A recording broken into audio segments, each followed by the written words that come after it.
Welcome to the second night Seder.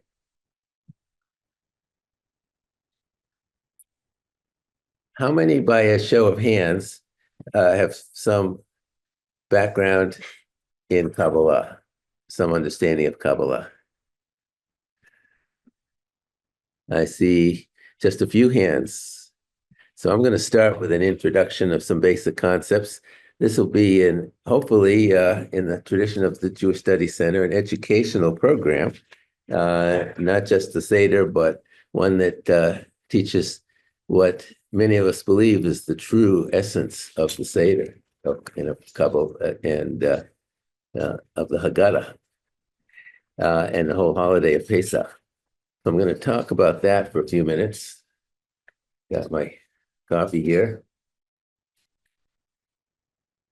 Well, I can still talk coherently before I have one or two glasses of wine, and then you have to bear with me. And so, but everyone is expected to drink their 4 full glasses of wine. No excuses about driving home anywhere. And right. We have a few people here that I'll introduce as we go along. And that's why I'm going to see if I can change so we have Doug Samuelson and Andy Samuelson, his son. And we'll have my wife, Barbara, who's running around here. There she is. Wave, Barbara. And we have Adam, my oldest son, and Nathan, my younger son, who has yet to arrive. So I want to thank Doug for his participation and help in this, and James Nerlinger, who's the manager online on the Zoom part of it, and will answer a lot of questions for people if you put them in the chat. So we are recording this right now, but we may not use the recording so it shouldn't inhibit people from asking questions, because the Seder is all about asking questions and stimulating questions. That's the central theme of the Seder. But the major theme of the Seder is the answers to the 4 questions, which are not answered in the Haggadah themselves. Why is this night different from all other nights? And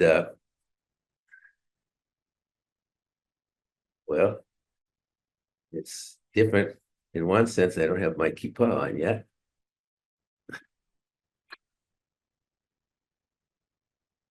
It's different because we lean to the left. We lean to the left, and I'll explain in this little introduction to the Seder and to Kabbalah at the same time what that means. Why is that so important that it's different because we lean to the left? Everyone should have gotten an email today with a handout called the Tree of Life. If anybody didn't get that, James can now put that in the chat, and you'll be able to click and download it, hopefully. You have that handy, James? It's just the Tree of Life diagram. Yep, working on it now. Great.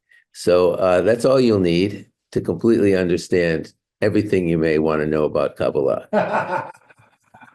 until you decide, hey, this is something I'd like to study and learn more about.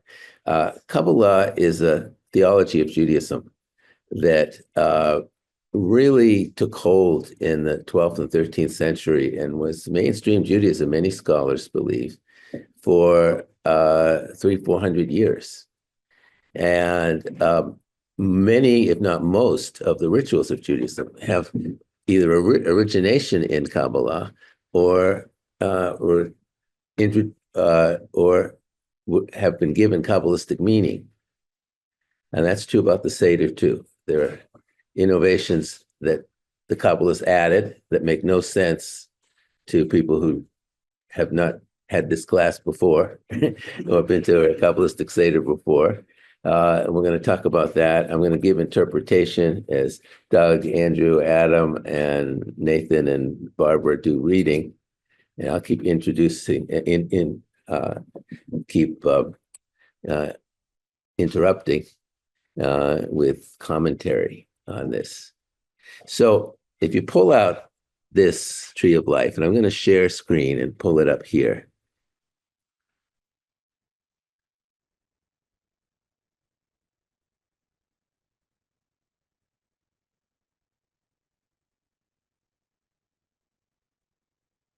This time, and I will go.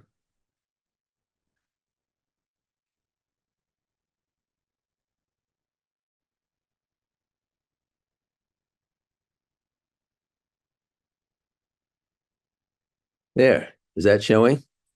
The tree of life? Can you see that? Looks like a DNA molecule, which it is, I guess. And on the right, does it say J? No, that's my phone. Yeah, thanks. Probably. In case I need it. Thanks, Doug. Yeah, it's right there. Okay, yeah. So on the right side, there are 4 levels of this tree of life.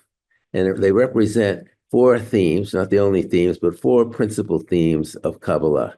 Kabbalah is a theology of Judaism, and it's become a theology of Christianity and other religions, and it dominated the theology in Judaism in terms of practice in the 18th and 19th centuries.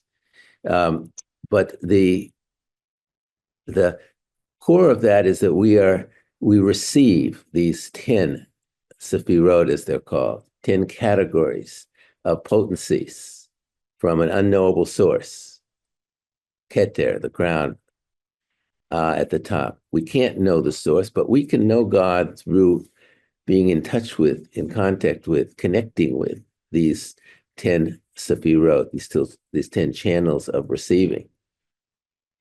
And these 3 channels of these 10 channels of receiving enable us to, one, if you can see this, become partners in ongoing creation. That Kabbalists believe the creation is ongoing, didn't end in 6 days, but continued on the 8th day, and it's continuing today. But that God, the divine unknowable source, needs partners in ongoing creation, as Abraham Joshua Heschel wrote extensively about, who I call the closet Kabbalist. And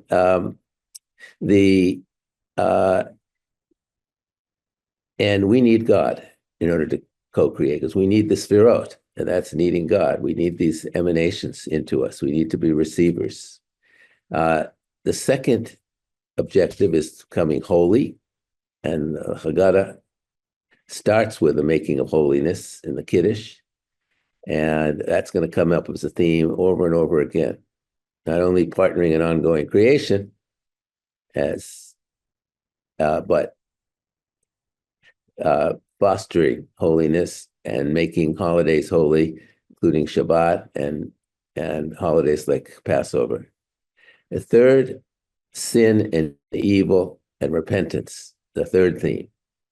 I'm going to get to that in a minute. And fourth, and the central theme of the Zohar in particular, the most important theme, is revelation. Same word as discovery. And I call that the Ph.D., Ph.D., because the Zohar uses that metaphor of being fed, of receiving nutrition, of as meaning discovery, revelation. Okay, so you all with me so far? Good. And so what are these 10 sefirot?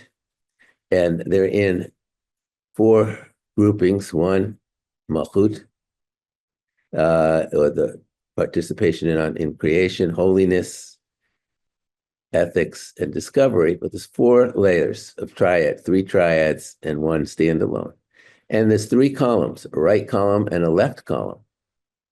So now you start to see what I mean by leaning to the left. As we lean to the left because we've eliminated the evil inclination, which is also part of the left side. The left side is Bina, which is awareness, understanding, intelligence. There's a lot of meaning, cluster meaning of each of these. But that's the sense of Bina.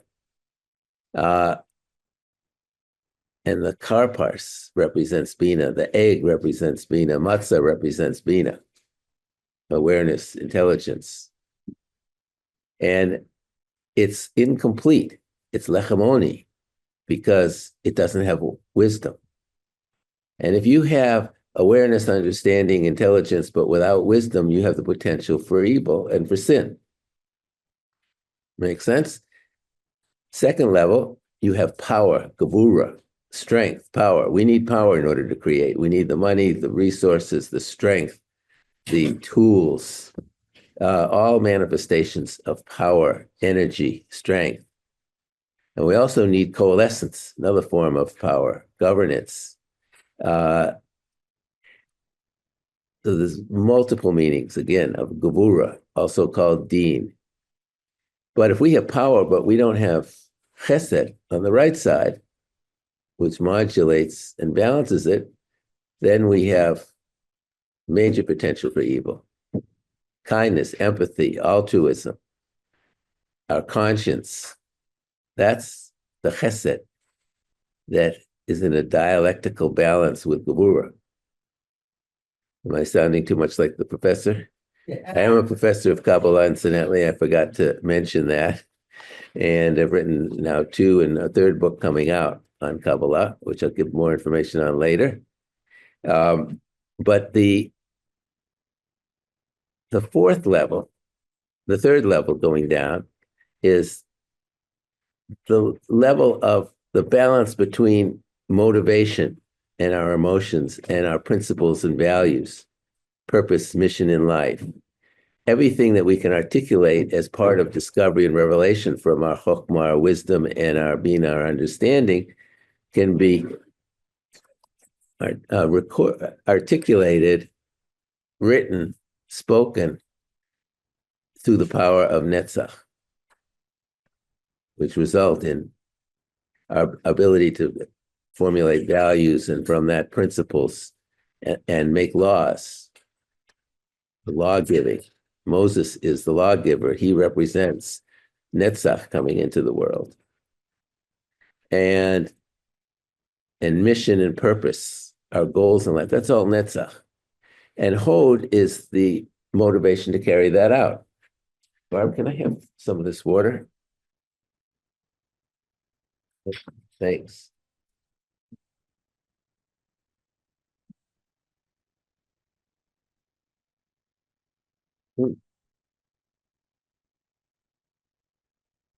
So you can, if you have too much anger or too much motivation or too much joy in something, and you take risks and you violate your Netzach principles and values and your purpose, sometimes your emotions can get in the way of you fulfilling your sense of purpose in life or your goal for the day. And then you have sin, and it's extreme evil. If you despise the whole population and you start making decisions and taking action against that population, then you have evil.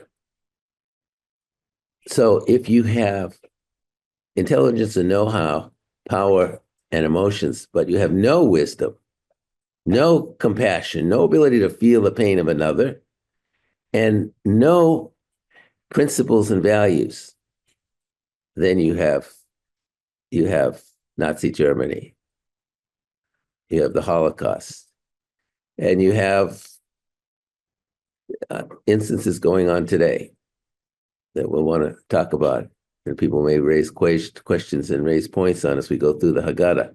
Because what we've eliminated is Yetzer Hara. Yetzer Hara means the evil inclination or evil tendency or evil potency, a potentiality, I guess is a good word for it. Evil potentiality is within each of these.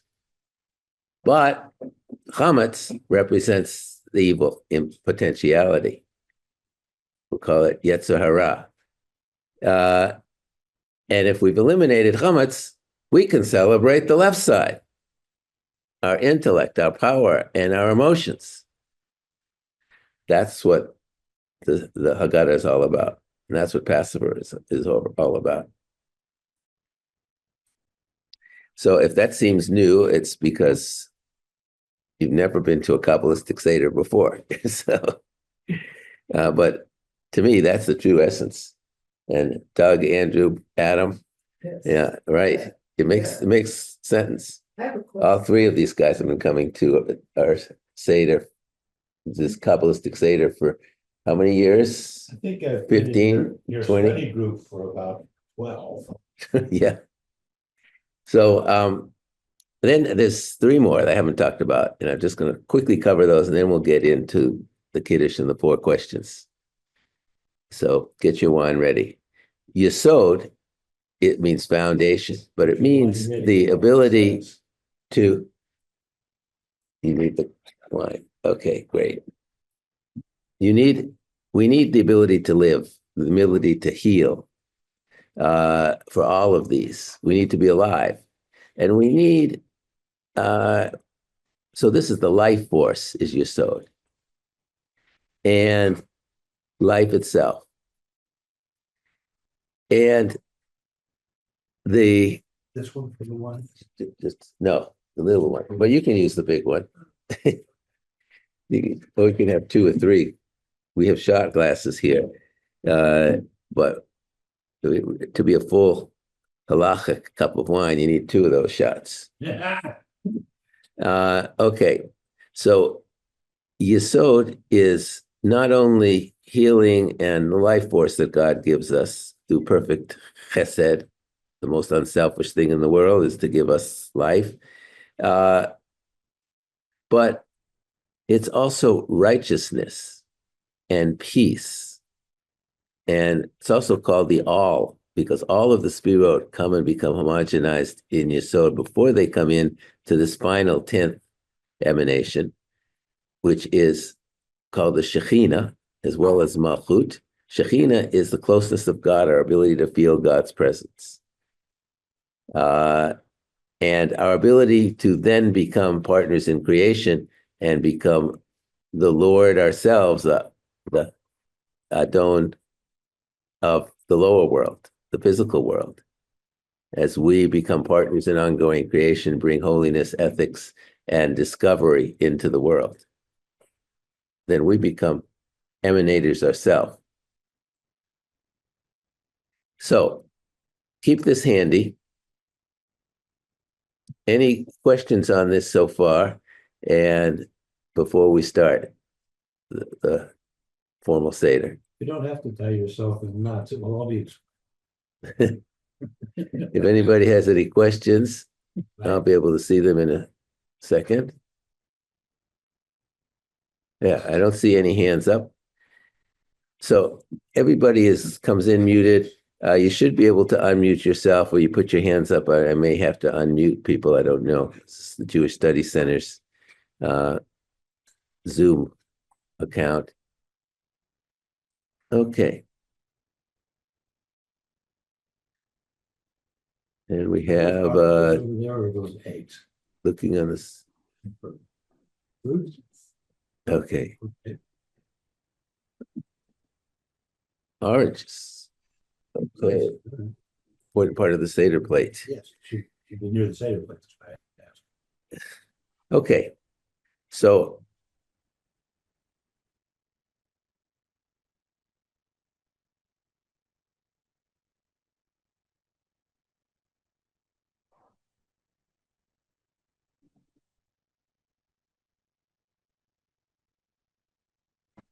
Hey, are you supposed to be muted?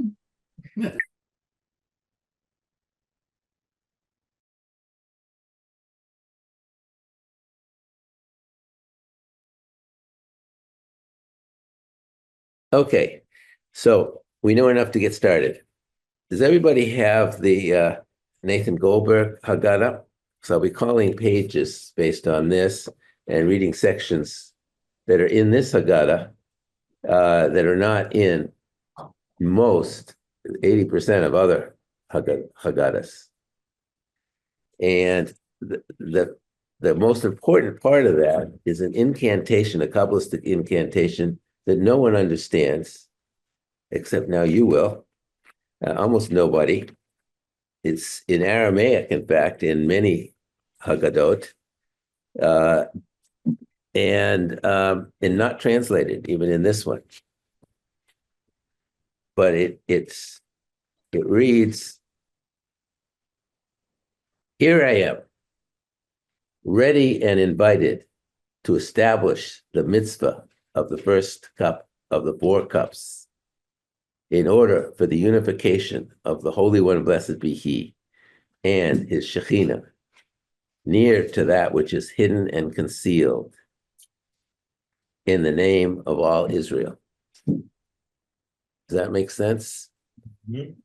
And we say that before every ritual that we partake in. And most of the rituals we do leaning to the left, because we can celebrate the left side, because we've eliminated evil inclination. Here I am, ready and invited. Interesting, mizuman. Interesting Hebrew expression, which without vowels could also be in long waiting. Mizman, from time, long waiting, to establish the mitzvah of whatever the mitzvah is, in this case, the first of the 4 cups, in order for the unification of the Holy One, blessed be He, and of, here we go again, I'm going to try to bring this up again.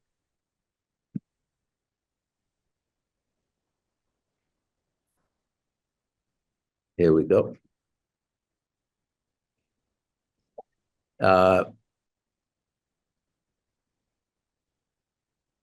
This unification is of Tiferet. Oh, I didn't talk about Tiferet, so this is a good time to do that. And Malchut. Keter, the middle column, is the balancing and harmonizing column. Keter is the unknowable source, God we can't know. The Ein Sof is also called the without end, the limitless, infinite. It's like we can't understand infinity. But we can't understand the source, only the wisdom, the understanding, the kindness, the power, the principles, the emotions, the righteousness, and the ability to feel God's presence, which is Malchut. Now, the ability to feel God's presence, every time we say this incantation or do a Kiddush, or in this case, both, Tiferet is balance, harmony, equilibrium in the world. Oneness, the idea that God is one. The force of balance, homeostasis. And all of those meanings together is holiness. Kedusha. And so the Kaddish is making holy, it's bringing this flow out of Tiferet into us, within us, our ability to feel God's presence and to receive all of this from Yesod, Shekhinah, the ability to have a spiritual experience. And that's what makes us holy, what makes Shabbat holy, what makes the holidays holy. So we're going to start with this making of holiness and the incantation that brings Tiferet, holiness, which is also the name of God, Yud He Vav He, into the name of God, Shekhinah, that we can experience, Malchut. And it's almost like the metaphor in the Zohar is it's a sexual union. It's an intercourse. It's a real merging of the bride, the Sabbath bride, which is Malchut, and holiness of God, Yud Hey Vav Hey. It's what the Lecha Dodi prayer is all about, all 10 verses representing each of these 10 Sfirot. So let's turn to page 1 of the Haggadah, and we'll start with Adam. Can you lead us in the list on page 4 of all of the sections of the, yep, right on time. Under half an hour introduction, which is not very long for a 7-hour Seder. No, I'm just kidding. We're not going to go 7 hours. We're going to try to make this in 2 if we can. We're not waiting for our students to come and tell us it's time for the morning Shema. Okay. Okay.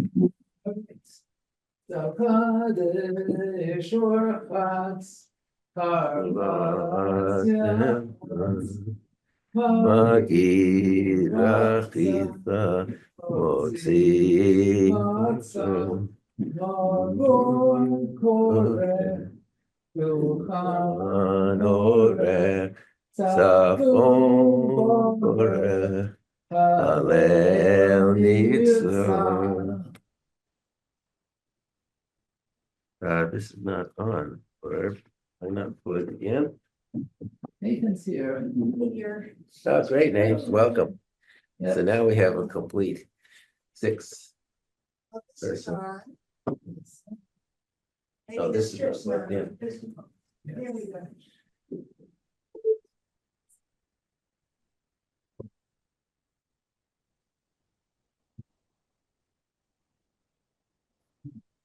Oops, you'll know it to turn it on. Now it's on. Okay.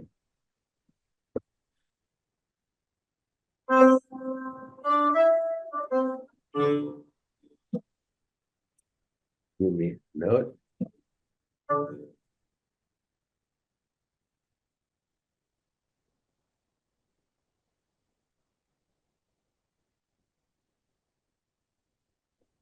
Okay, so we're going to do that now with instrumentation.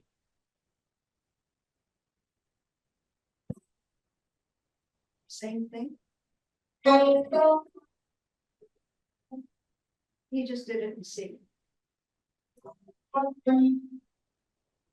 Okay, it's slowly.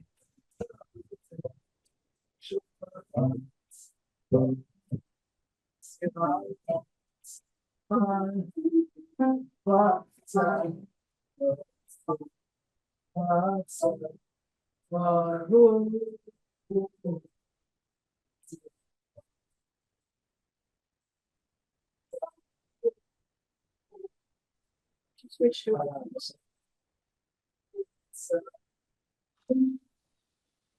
Yeah, we You're did. gonna have to switch it on your end, Jay. Oh, you It's a can't do local it setting. there end?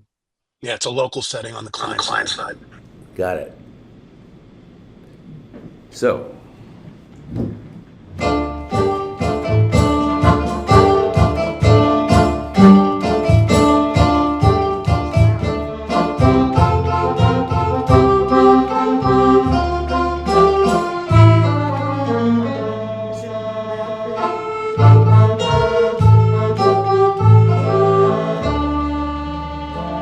loud for that? How's that sound? So we're going to start with the ending. Echad, everybody sing. But you have to sing muted because it's sound cacophonous on Zoom.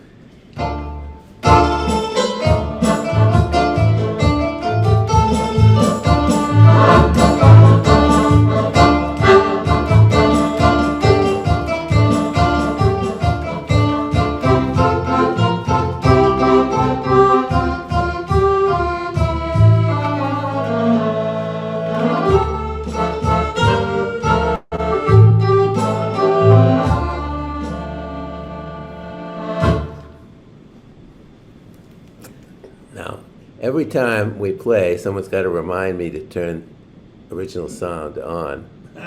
And now it's off. And if I forget to turn it off, then you get echoes and other things. So, okay. So Barbara and I are the founders and core of the Machaya Klezmer Band here in Washington. So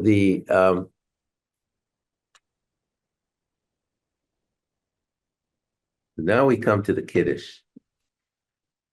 And I need some wine. For those who didn't recognize it, we just got a little bit of Echad Miyodea. The words are on page 45, but we're not saying. Thanks, Doug. Always happy to help. Okay, Can people hear me talking Yeah. from here? yes. Can you hear Doug? Yep, he's coming through loud and clear. Loud and clear. He's got a booming voice. Especially when I try. Okay, so on page 5 is that incantation. Hineni mukana mizuman lakayim mitzvat kos rishona mi'arba kosot l'shem yichud, in the name of the unification of Hichabarechu, the Holy One, blessed be Him, which is Tiferet, and Shekhinah Teah, and his Shekhinah. Al Yadei Chachu, Matir Elam B'Shem Kol Yisrael. And then, what is that? Somebody's torturing the dog out there. Yeah. Okay. So we start with the Kiddush. The Kabbalists hold a glass of wine like this, with those 5 fingers representing the 5 sefirot around holiness, which is Tiferet. You see it on your charts. Baruch atah Adonai Eloheinu melech olam, borei peri hakohen. Baruch atah Adonai Eloheinu melech olam, asher b'chabanu mikol ha'am, v'romamanu mikol ha'shon, v'kiddushanu v'mitzvoto v'titein lanu, Adonai Eloheinu v'yachabaha, moadim l'simcha, chagim u'zmanim l'sason, et yom chag hamatzot hazeh, זמן חירותנו מקור הקודש זכר ליציאת מצרים, כי בנו בחרת ואותנו קידשת מכל העמים, ומועדי קודשך בשמחה בששון הנחלתנו, ברוך אתה אדוני מקדש ישראל והזמנים. Now everybody, don't drink yet. Take the glass. Don't spill it on your accordion. Lean to the left, close your eyes, and we'll do a little focused meditation, a guided meditation. As you sip in small sips, keep sipping the wine. Take a few deep breaths. Relax yourself.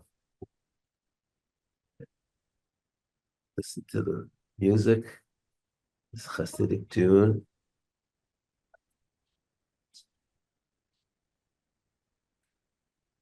Lean to the left, take a little sip of wine. We haven't blessed the candles yet. And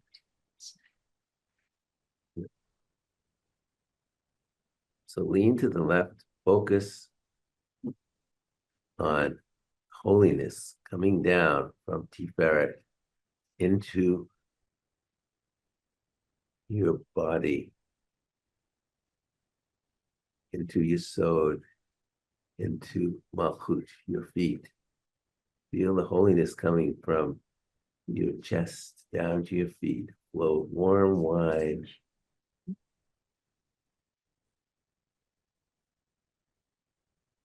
Another slow sip of wine.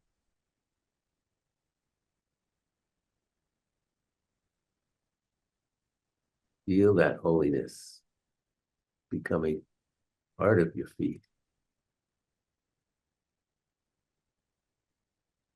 And through your feet, it's making the holiday holy, as well as you. You're becoming more and more balanced, more and more harmonious with the world. Feel that harmony. You take another sip of wine.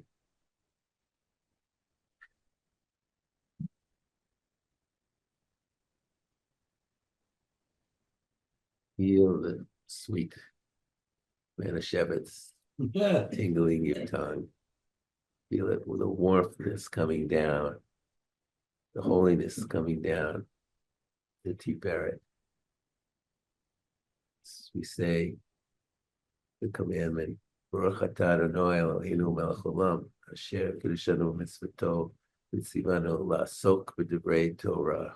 His commandments are to make business of la'asok, to soak in the words of Torah, making us holy. Shehechianu. And ready? Now we're ready for the Shechechianu. Thanks. And then we don't do the candle lighting because it's not the beginning of the holiday. It's the second night. Profession, I felt the holiness. You felt the holiness? Yes, Oh, great. Thanks for sharing that. and by the way, I have a question. That's why I hope everybody experienced that a little bit, because I'm trying to tonight make this somewhat of an experiential Seder in more ways than just learning, but experiencing what's been lost to Judaism, these Kabbalistic rituals. Yeah. I have a question. What is the left side? I mean, the right side is not, if you just have right side, Nazi Germany, what happens if you just have? No, left side, you have it backwards. The left side is evil inclination in it. The right side, What happens if you have just the right side? you have just the right side. A great question. What if you just have right side, but not left I side? don't get anything done. You don't get anything done, right? You don't know how to do it. That's the bina. You don't have the tools to do it, or the money to do it, or the power, the strength to get up in the morning and do it. That's gevura, strength, and you don't have the emotion to drive you, the motivation. I'm so upset with politics today that I'm going to make a donation, or I'm going to go out and protest this, or I'm going to support the president, as some people may interpret this. We have a mix, I'm sure, of political perspectives. So we'll offer all sides. The rabbis say somewhere in the Talmud that without the Yetzer Hara, no man would ever take a wife and build a house. That's right. The concept of Yetzirah is rabbinic concept. It's not just Kabbalistic, but the Kabbalists really built upon that and interpret the whole holiday as Now, about eliminating chametz. Before we get in any deeper, let's do Shehechianu. Thanks. Middle of page Judge's job 7. is to keep reminding me when I'm forgetting things. Middle of page 7, everybody. And giving the pages. First of all, it's Saturday night, so we say, Sunday. oh, it's Sunday night, so we don't say the Do Havdalah. Havdalah, that's in here. So, Baruch atah Adonai Eloheinu melech haolam, shechechianu v'kiyamanu v'hiyanu lazman hazeh. Okay, now we do the washing of the hands, or chatz, and to be halachic, we need to go do all of the sections of that Adam's saying at the beginning of the different parts of the Seder to have a complete Seder. I'm going to put down my accordion for this. We've washed the hands twice. The first time without a blessing, and the meaning of the first one is the water is a symbol, huge complex of symbols in Kabbalah. And water is a symbol of chesed, of goodness. Fire is gevura, strength, and air is tiferet, balance and holiness. So this is a counterbalance. I mean, you always need chesed. It's a reminder of chesed. So everyone go to the kitchen and pour the nice cool water over your hands. Do you want to do it at the sink or with a bowl? I'll do it with a bowl. Best with the bowl. In case I spill it, I don't want to spill it on my notes. Okay. No blessing, but I'm going to close my eyes and think about, concentrate on that water, cool water of chesed, coming into my left hand, which is gevura, and my right hand, which is chesed itself, and balancing the two.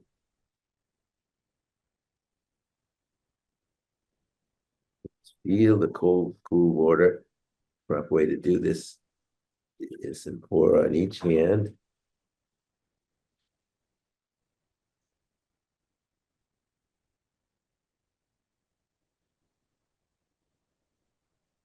Now feel that nice cool water on your hands. Feel the chesed. Think about chesed, goodness, kindness in your life. What have you done today that brought kindness into the world? Or exercised kindness? That part of God that gives us the ability to have compassion for others, to feel each other's pain and concern.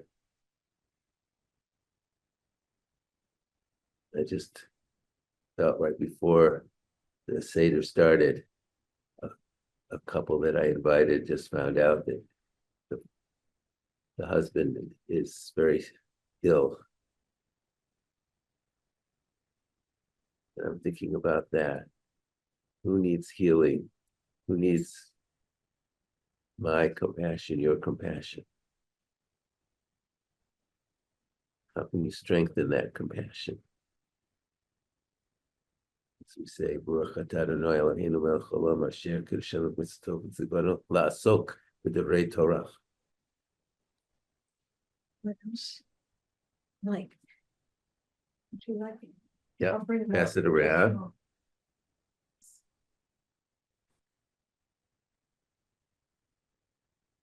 And now we have a lot of meditation in the beginning, and then not much in most of the rest of the Seder until we get to the ceremonial eating.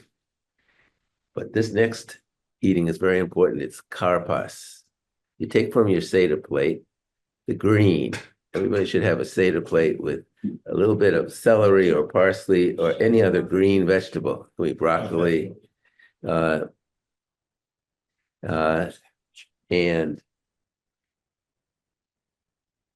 you take, here we go. In my case, I'm taking a nice green piece of celery, and I'm dipping it, partly to arouse questions. That's one of the questions. Why do we dip? It's the littlest ones see us dip and ask, why are you dipping? We don't dip usually. Why are you leaning to the left?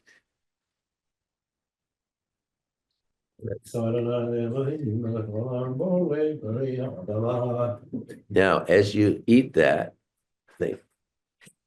think, I'm going to do another guided meditation on Bina, awareness, right here. So dip it, put a lot of salt on it. The salt water is the sea. The sea is is a symbol of Bina. You have the upper sea in Kabbalah and the lower sea, which is Shekhinah, Malchut. Bina, our intelligence, and Malchut, the Shekhinah, are both considered sources of emanation themselves. The wombs, this is called the sea. So as we're eating this, close your eyes, take a few deep breaths. And as you taste the celery or the parsley with salt, think about awareness. Bring awareness to you. Celebrate your intellect, your understanding.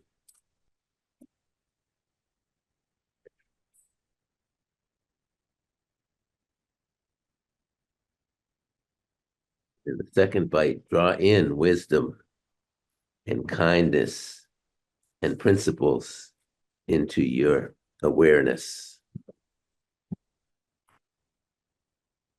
Think about, what was I made aware of today that I may not have noticed? Why was today special? Beautiful spring here in Washington, D.C. Beautiful spring day. All the blossoms are out. I'm aware of the kindness of others.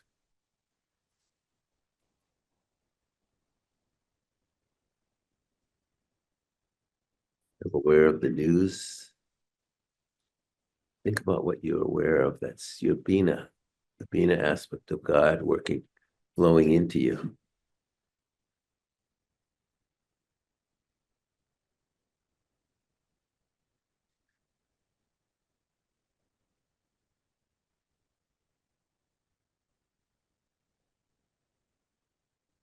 Say together, Baruch atah Adonai Eloheinu melech haolam, asher kiddushanu b'mitzvoto v'tzivanu, la'asok b'divrei Torah. To become involved with, busy with words of Torah, doings of Torah, of learning, of experiencing. So moving right along. Yachatz. What I always forget if I don't look at my notes or the book. Yachat. You should have 3 pieces of matzah wrapped in. Is this it here? Oh, here it is. Thank you, Barb.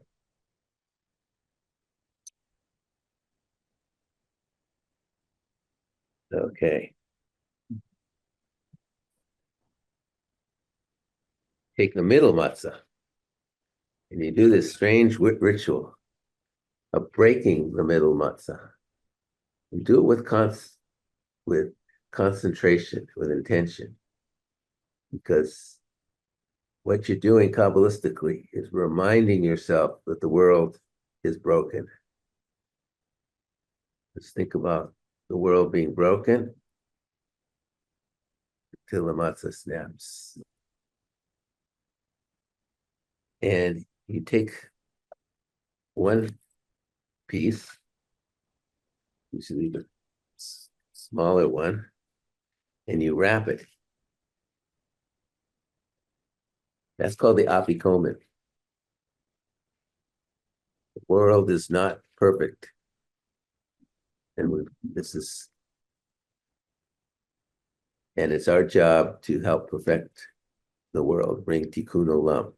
So we're going to hide this. And the youngest children, which we have, I guess Nathan is the youngest.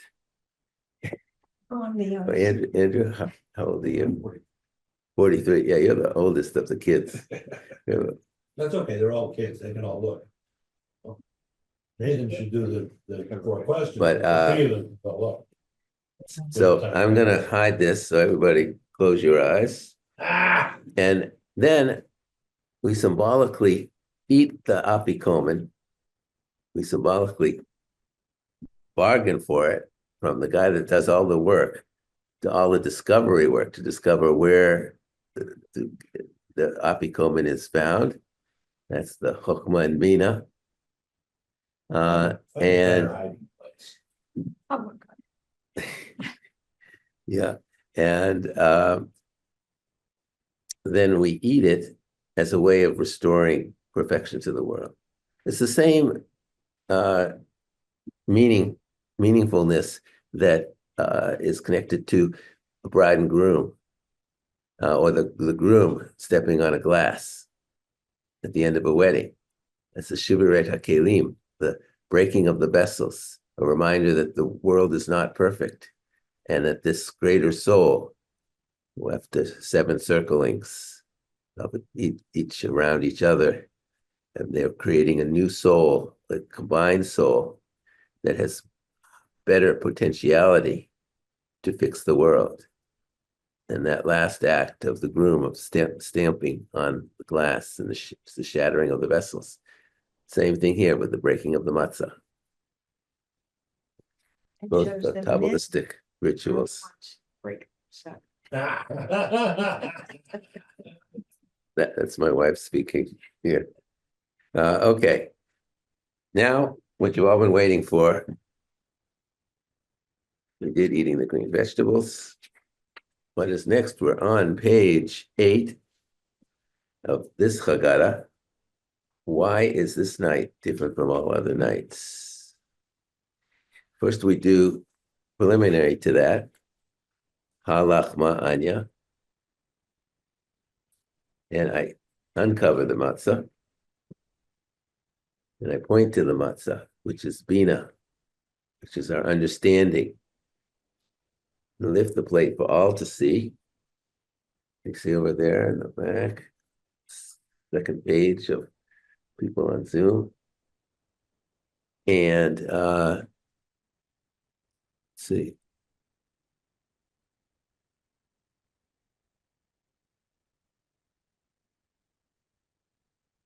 And we say, Halachma Anya.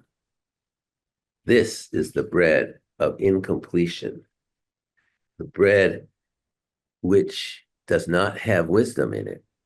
That's why it's Bina, does not have wisdom in it yet. We're just celebrating the left side tonight. And we eat matzah to remind us that what our forefathers ate in the land of Egypt. All who are hungry, let them come and eat. All who are needy, let them come and celebrate the Passover with us. How can we have chesed and be giving and use our power to give and feed others? Now we are here. Next year, we will be in the land of Israel.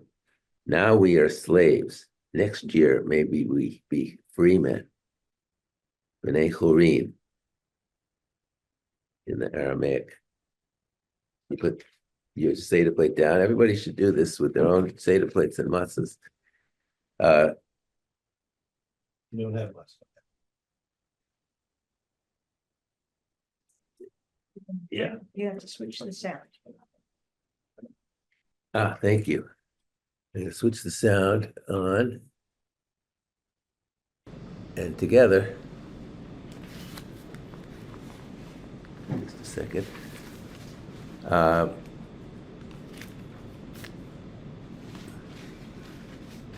We're going to Second cup of wine is filled.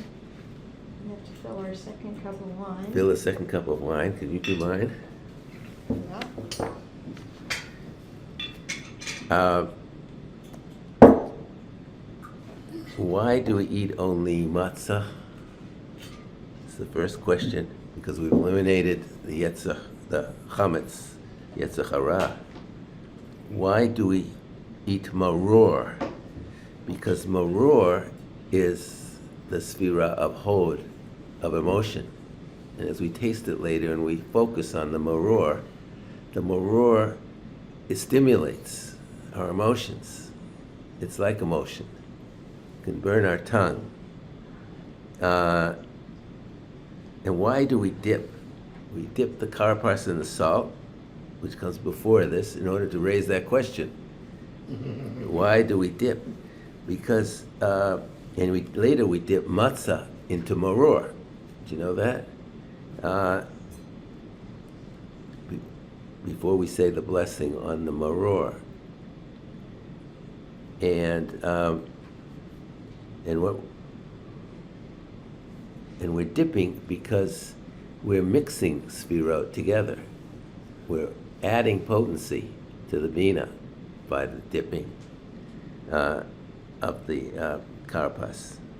And later, as we'll see, the dipping the matzah into maror is mixing power, missing emotion with understanding, to give us more in impulse, more motivation to build our understanding, to discover. So now we do the Manishtana. We'll do it in Hebrew, and then maybe Barbara can read it Did in you already English. switch to original sound, or have you been talking? It's on. I've been talking with the original sound on, so if I've been echoing, it's because I turned it on and then started talking.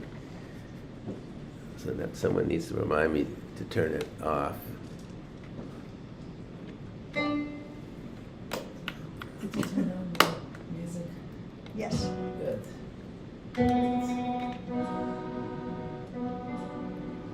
What key do Okay. you want everyone to sing? B.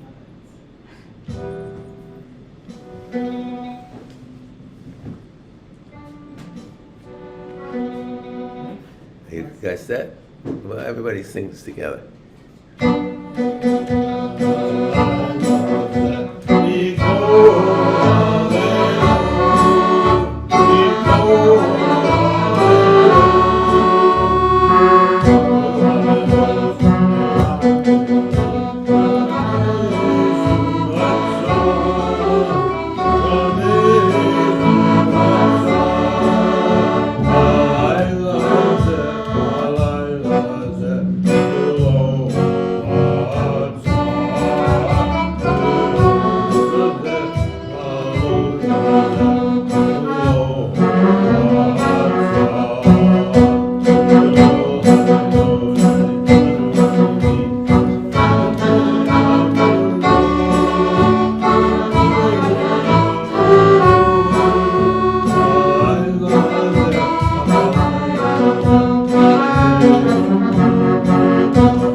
Turn the speaking. I think I'm louder than you, You're really loud. so I'll turn myself down. Was I coming through too loud or about right? Turn on speaking again. Turn off the original. Yeah, I know. Okay. We're still balancing the sound. How does that sound? Okay, that bad, too loud? Okay, Sounds fine, Jay. great. Thanks, James.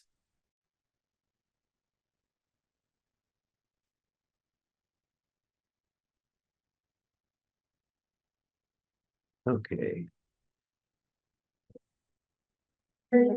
Cover the matzah, and we'll begin the reply to the questions. Cover the bones. Okay. And this is also in B minor, I think. You seen this? Yeah. Allah. No, no. Avadim hayinu anin.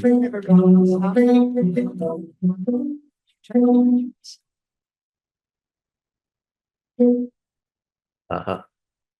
No, I didn't turn on original sound. Okay. Avadim Chayinu. You know this? No. Avadim Chayinu, Chayinu. Chayim.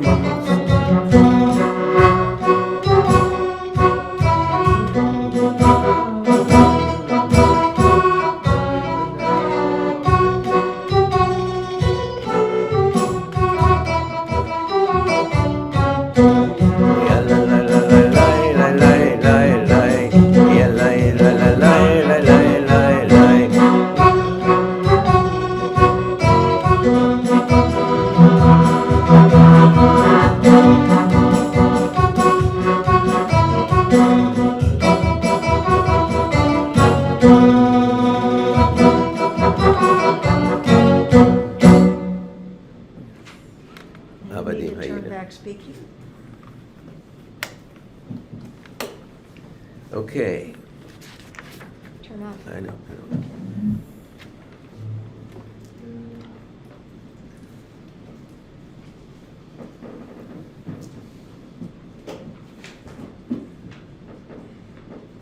See, what I need is an assistant here to keep taking my accordion on and off, putting it up and down so I don't have to stop. Okay. And then we come to a very interesting part of the Seder. Anybody want to start reading from the answer? Adam, okay. We were slaves to Pharaoh. Slaves of Pharaoh in Egypt, and the Lord of God brought us forth from there with a strong hand and an outstretched arm. If the Holy One, blessed be He, and not brought us forth our ancestors from Egypt, then We and our children and our children's children might still have been enslaved to Pharaoh in Egypt. Pharaoh in Egypt. Therefore, Even if we were all wise and men of understanding, see how the wisdom and the chokhmah comes into this, the wise and understanding. Even if we were all old and well learned in the Torah, we should still be our duty to tell the story of the departure from Egypt.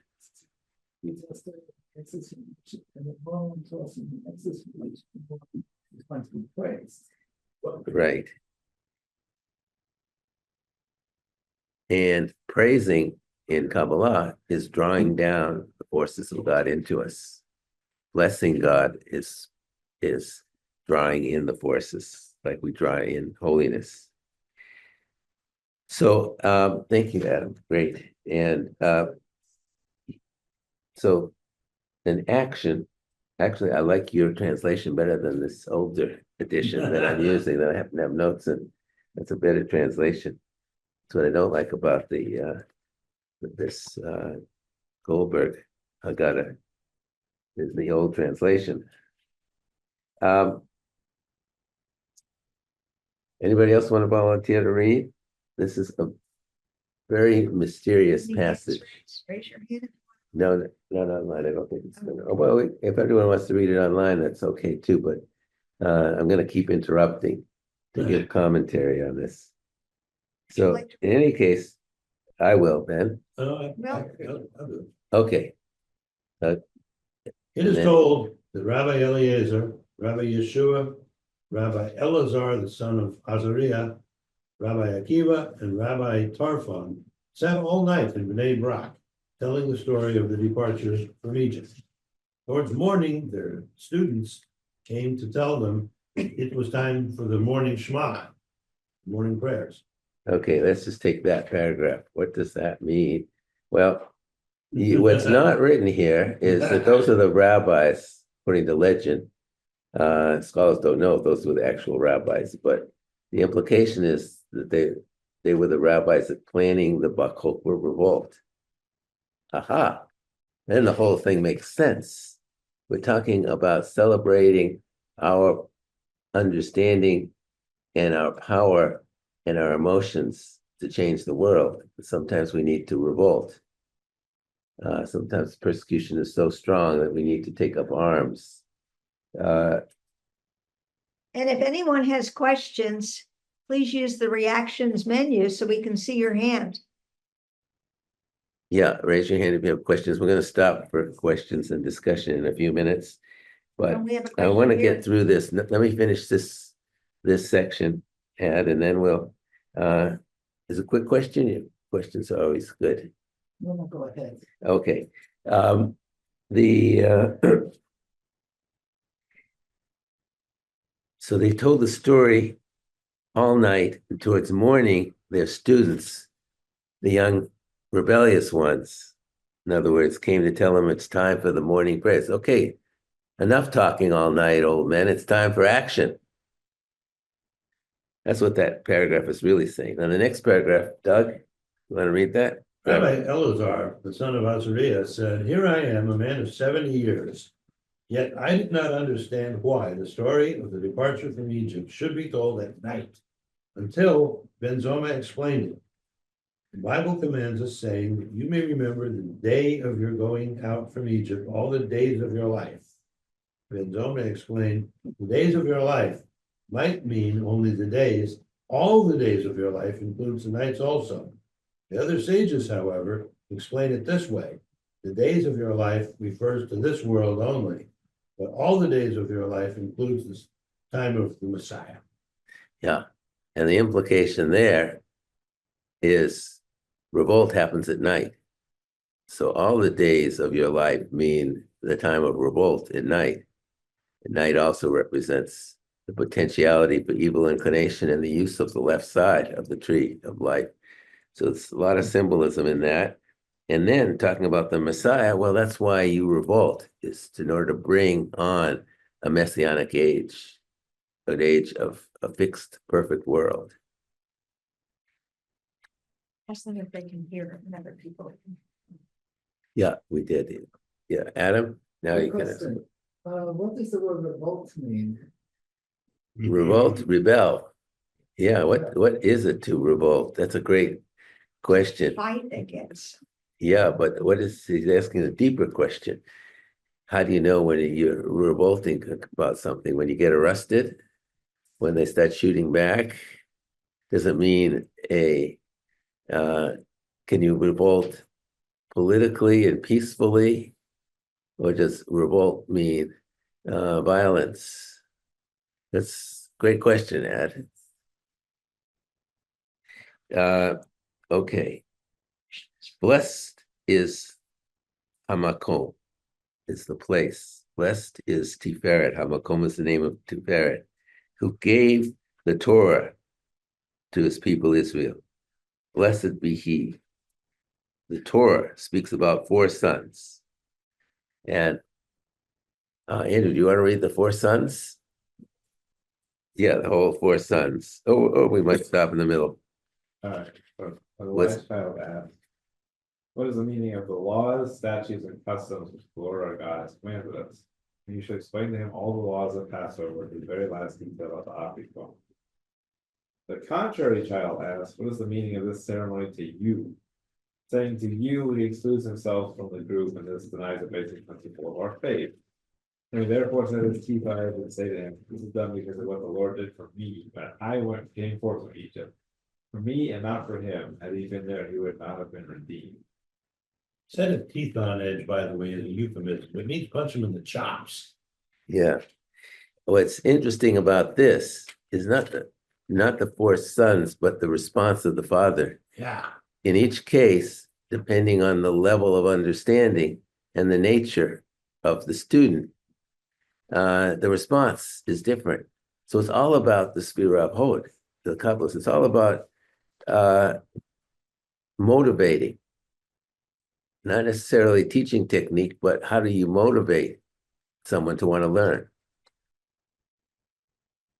Learning and teaching is part of Netzach, the ability that we have to teach others and for others to learn is the ability to bring Chokhmah and Bina, wisdom and understanding down into Netzach, where we can articulate it, where it can be concrete and turn into mission and purpose and principles and mitzvot and chukim and mishpatim. So, A comment. yes, If you can hear my voice, yeah, we can hear you. that is the reason perhaps that we are forced, if you will, to tell the story. Because anyone who has done any teaching by telling the story knows that when you teach, you learn. That's so true. I've really learned that, even especially in my Monday night class, which all of you are welcome to join. It's a free class that is sponsored by my by the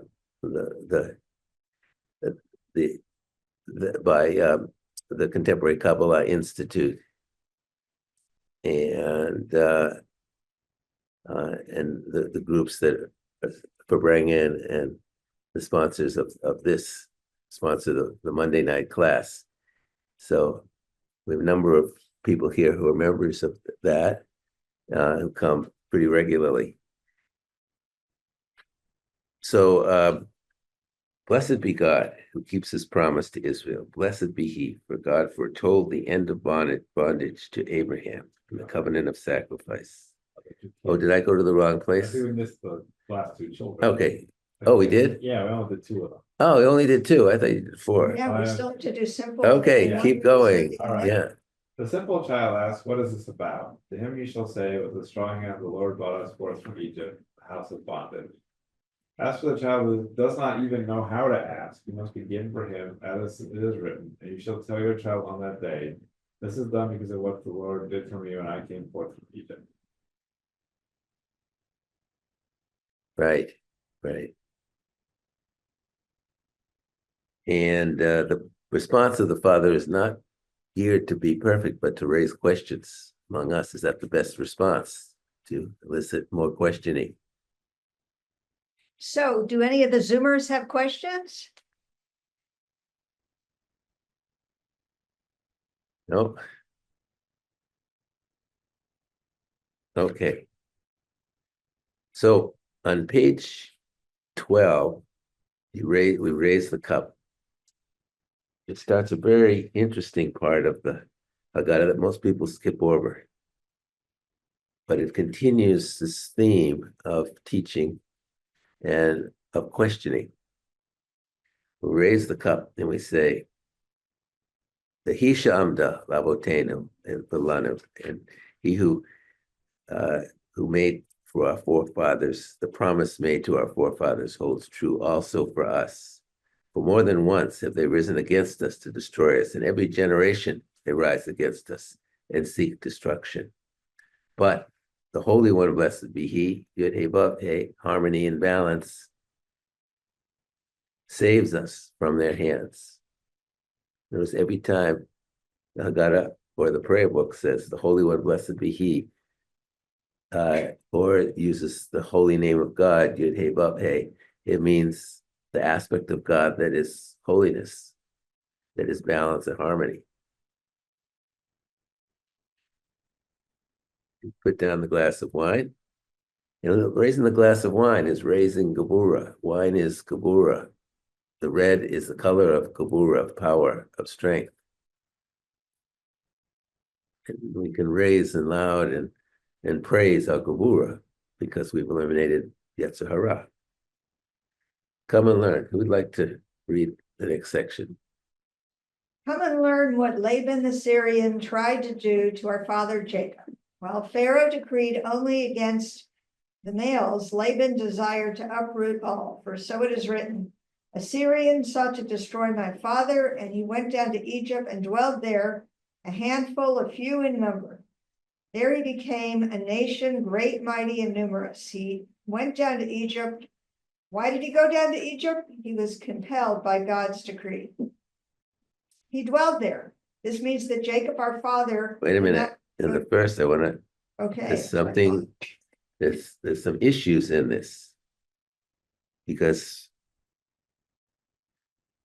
first of all, it puts Laban in a bad light as the evil one, and that's not in Torah. And it's not clear who's the sinner or the strife between Laban and Jacob. Laban sought to destroy my father. No, that's not in Torah. So this is Midrash, but included here to raise questions because it's not Torah. Wanted to switch girls on. So he went down. So continue. Well, He went- he dwelled there. I already said he went down to Egypt. Why did he go down to Egypt? He was compelled by God's decree. No, incorrect. It begets Joseph and the whole story of Joseph that brought the Jews down to Egypt. Hunger. And starvation in the world, and Joseph saved the world. All of the Sefirot coming together, which is why Joseph represents the Sefirah of Yesod, where all of the Sefirot come together into the foundations, Yesod, life itself, righteousness. Okay, He dwelled there. This means that Jacob, our father, did not go down to Egypt to settle there, but only to stay for a short while. For Well, so it is said. not necessarily true, but And they said to Pharaoh, we've come here to dwell in the land because there is no pasture for the flocks of your servants, since the famine is very bad in the land of Canaan, and now let your servants dwell in the land of Goshen. no, that didn't happen in the Joseph story. So to compare it to to the literal Torah, it's elaboration, but it's raising question. Why did the rabbis put that into the Haggadah? Most of this part of the Haggadah comes directly from the Talmud and the Mishnah, Masechet Pesachim, but it's not Torah. Few in number. Go on. As it is said, your ancestors went down into Egypt with 70 persons. Now the eternal your God has made you as numerous as the stars in heaven. And there he became a nation. And from this we learn that Israel became a distinct nation in Egypt. Great and mighty, as it is said, and the children of Israel were fruitful and increased and multiplied and became very strong and numerous, so that the land was full of them. Okay. Then I want to move on to page 14. And he saw our affliction. This phrase suggests the enforced separation of husband and wife under Pharaoh's persecution. It's written, and God saw the children of Israel, and God understood their plight. It says God knows, not understood their plight. So it's partly bad translation, but partly bad interpretation through the translation, because there's nothing about separation of husband and wife in this. It's just as he saw our affliction. Viaret. Anenu. So Parush Derech Eretz. It's an explanation of the way of the earth of ordinary people. And then it goes into this strange interpretation, at least in my Haggadah. It's not in the Hebrew. Okay. Do you have any comment? Here's a question on the juxtaposition of outstretched arm and great terror versus signs and wonders. Yes. Outstretched arm is an allusion to the shank bone, which is kavura on the Seder plate. So the outstretched arm, the hand or the arm, is always kavura, power, or chesed, kindness and goodness. And what was the other part? Terror versus Terror. signs and wonders. And signs and wonders. Well, terror is a motivator to get fearful enough, you defend yourself. So that's Hod. And signs and wonders can be Bina, because you got to interpret the signs and wonders. And then those signs and wonders can motivate you. So that's Hod. So thanks for the question. It shows that the whole of the Haggadah is about this theme of eliminating evil inclination and being able to celebrate. Even terror and being afraid is a flow from God, as well as anger, but also gratitude and pleasure and enjoyment, positive emotions are part of Hod. Okay. Signs Yeah, and wonders can an be outstretched malchut also, arm. right? Pardon? Signs and wonders can be malchut also, because that's who you present. That's which aspect we present signs and wonders to people and make them wonder. That's right. Signs and wonders that are spiritual is definitely malchut. It's a great point, Doug. That stimulates our sense of presence of God, the signs and wonders, and including noticing through our bina that this is a beautiful day, stimulates the sense of God being close. All of our experience of God is part of that last sphira. It's a flow of God itself, and called malchut, which means the kingdom of, which means the physical world, malchut, the kingdom of God, but better known in Kabbalah as the Shekhinah. Okay. And with great terror, as Barbara said, this refers to the revelation of God to Israel. Has any God ever tried to go and remove one nation from the midst of another with trials, with signs, and with wonders, and with battle, and with strong hand, with outstretched arm, and with great terrors? All that Yud-Hey Vav-Hey did for you in Egypt before your eyes. So sometimes force is required. It's really talking about when we need to revolt and how we revolt. And sometimes we got to protest. And that's revolt. That's another form, Adam, of rebellion, of revolution, is protesting. Yeah. Protesting, yeah. We're trying to get our way, yeah. Page 15, they say the outstretched arm is a sword. Yeah. And with signs, this refers to Moses' rod, his staff, as it said, and Moses shall take in your hand, this rod, and with it you shall do the signs.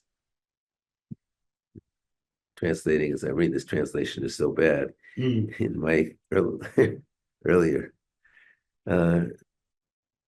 version of this. And wonders, this refers to the plague of blood, as it's written in Scripture. It's the first plague, I believe. I will put wonders in heaven and on earth. The Nile turning red, blood. Now the responses are all midrash. That's not part of Torah, which is stimulating us to give our own interpretations of this. But the 3 drops of wine that come next represent Gevurah. No, they are, yeah, Gevurah. Blood represents Gevurah, Dam, and for a little bit of blood. Fire is Gevurah, and pillars of smoke are Gevurah. And it's a reminder that we spill Gevurah, that we got to be really careful how we use our Gevurah. That's why these are highlighted, especially the 3 levels. 3. In each of these 3, we're moving up in the tree of life from level to level.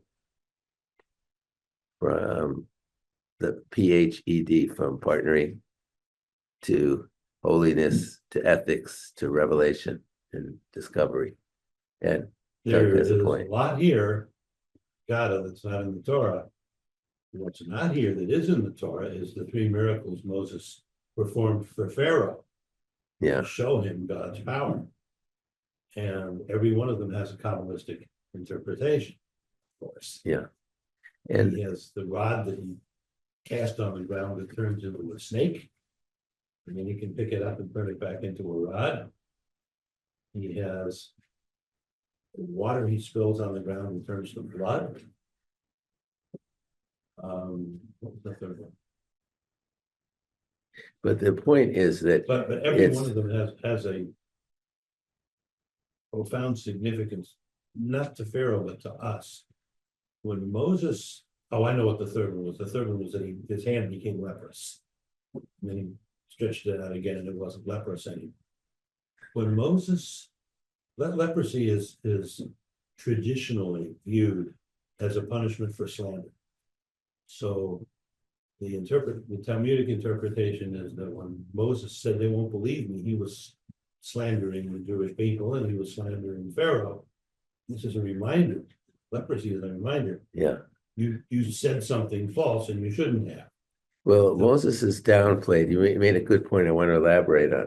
That is it Moses that brought us out of Egypt, or is it God that brought us out of Egypt? Well, And the let me three make this miracles of point. Moses are all Let me make divine this point. miracles that don't refer to Moses.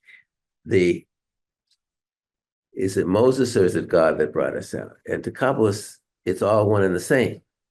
Because God, Yod He Vav He, is just the holiness aspect of God.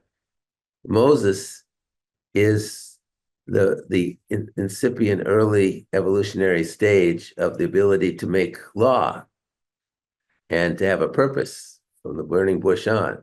But Ehiyah, what's your name? How should I explain you? Ehiyah, I will be. I will be what I will be. Yeah, right. I will means that Netzach, which is Moses, is going to change with the times. It's going to evolve with each generation and with each millennium. It's different today than it was then. But so it's a combination of the holiness of God and Moses interpreting and hearing that and being able to lead the people out, which is Moses always in the Zohar and in Kabbalah is the Sphira of Netzach. But when Moses does the part with the staff, that's a sign about Gevurah. And you can take something that supports you and cast it on the ground and it turns into something threatening. Okay, so And the blood, now let me move on, the Doug. water that turn into blood, if you scatter words as casually as water, they can turn into blood. Yeah, and on that, we spill a little bit of blood of Gevurah. So that's a good introduction, Doug, That's where I was into where we're going. Jay. Yeah.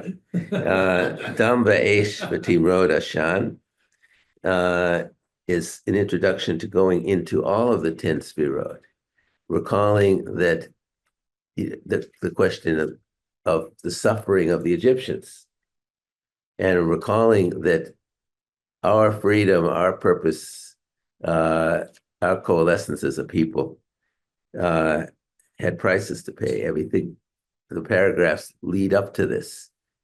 And the price has been the suffering of the Egyptians. And we see that now in Ukraine, in Gaza, and hopefully not in the United States. But so for each of these, we spill some Gevurah. And as we say them in Hebrew and in English, who wants to say the English as we say the Hebrew? Dam, Blood, Svadea, frogs, Genim, Aru, Dever, Shechin, Barat, Hail, Arbeh, Oshech, Locust, Oshech, darkness, Makat v'chorot, killing of the firstborn.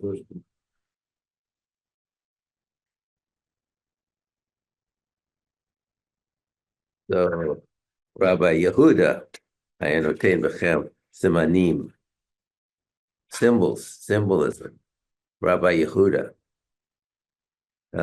who's one of the characters of the Zohar, Rabbi Yehuda, Hayanotein would give to these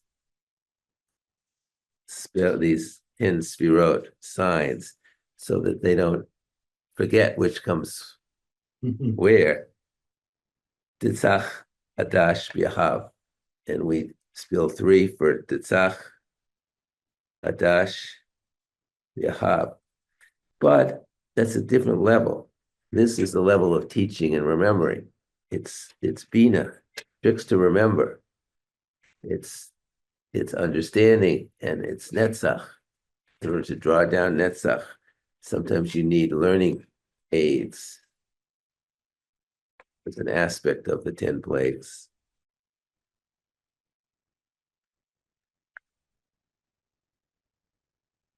And then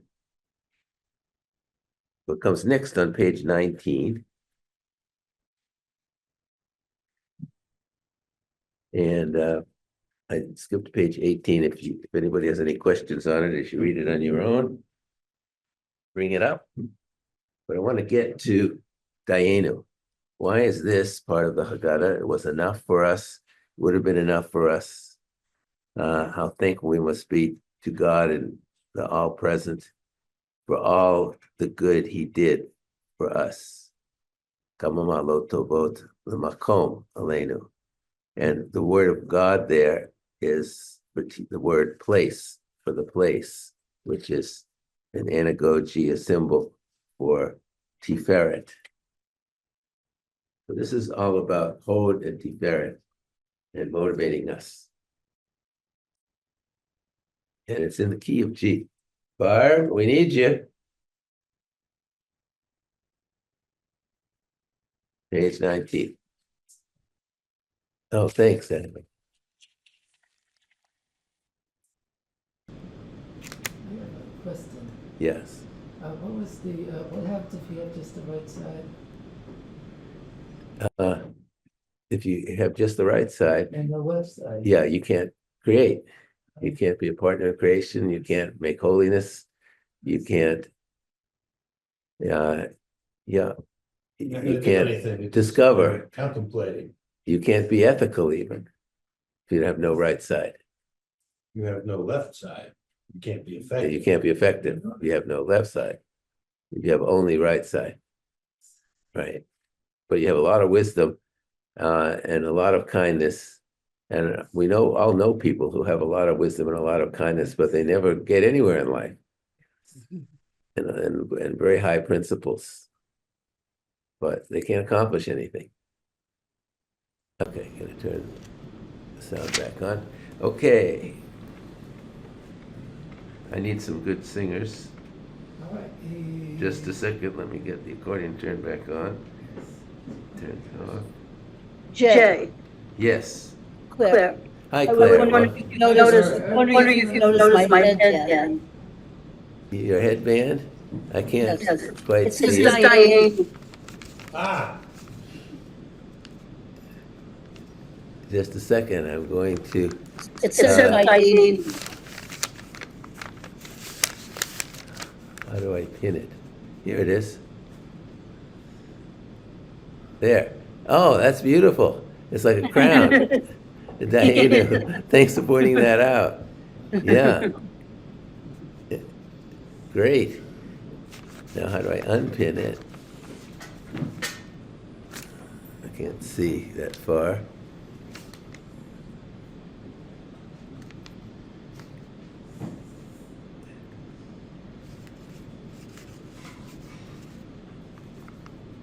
Remove pin. Huh. Learning this. Well, that was clever. I could not see that in the little box, but in the big one it became really clear. Thanks. So you can lead us in Dayenu, but muted because you won't be with the music. I don't have a. G.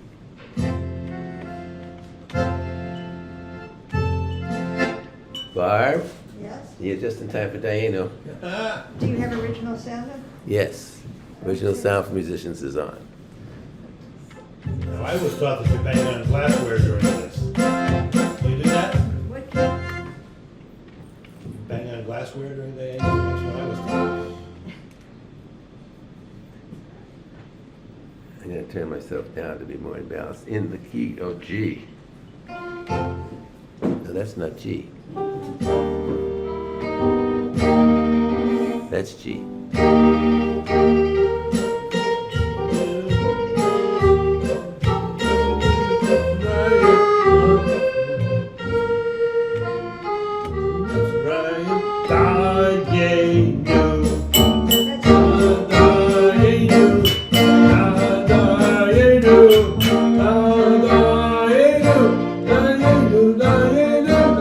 What's wrong? Wrong G.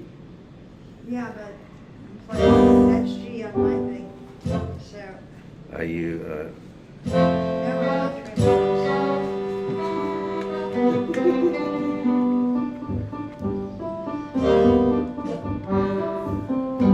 I'll oh, okay. Got it. From the beginning. You lead.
How many have we done? I think I'm down to 16.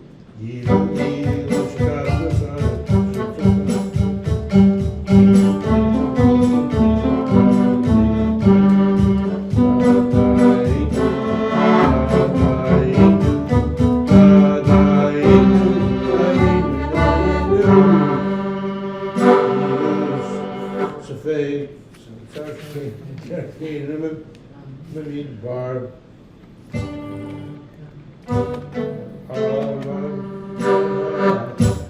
Okay, we'll finish the rest in English. Yeah.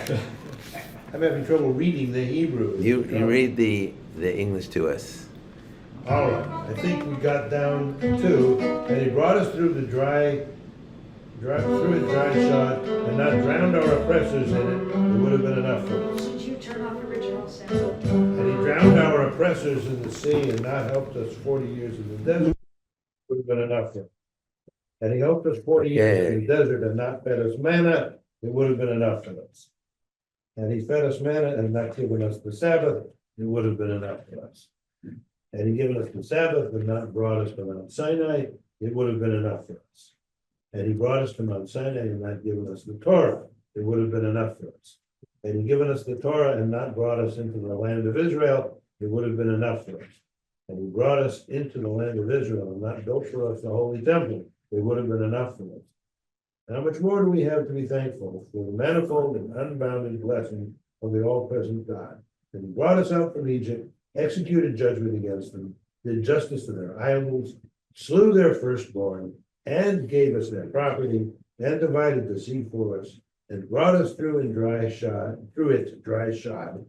and drowned our oppressors in it, and helped us for 40 years in the desert, and fed us manna, gave us the Sabbath, and brought us to Mount Sinai, and gave us the Torah, and brought us into the land of Israel, and built for us the holy temple, where we could atone for all our sins. So the reason it's important to read at least a part of this in English and not do all of the Hebrew because it would take us all night, and do, especially doing the chorus with a repeat. So, but it's all about emotion and motivation. You really think about this. This is a perfect prayer at this point in the Haggadah, because it's all about the Spira Hod. It would have been enough to motivate us if he'd only done this, but he did this, and that would have been enough to motivate us. And then on page 21, it leads right into Rabbi Gamliel Haya Omer. Wow, whoever does not explain the following three symbols in the Seder has not fulfilled his duty. Now you got to know a little bit of rabbinic literature to know that Rabbi Gamliel was a disciplinarian. He was actually fired from his job or voted out as chief rabbi, and died. And then he was reinstated at one point because he was such a disciplinarian.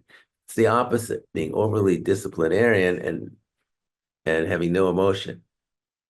And he's an anti-mystic in many ways, which is why a lot of the mysticism of the time was minimized in the Mishnah. So the Passover offering, that's the Pesach, that's the shank bone on the Seder plate, that's Gevurah. The matzah, as we've discussed, is Bina. The bitter herbs are Hod. So he's taking a rationalistic approach, Rabbi Gamliel, and saying, hey, but your duty is to ritualize, to focus on, to celebrate Gevurah, Bina, and Hod. Power, intellect, and intelligence, and third, emotion.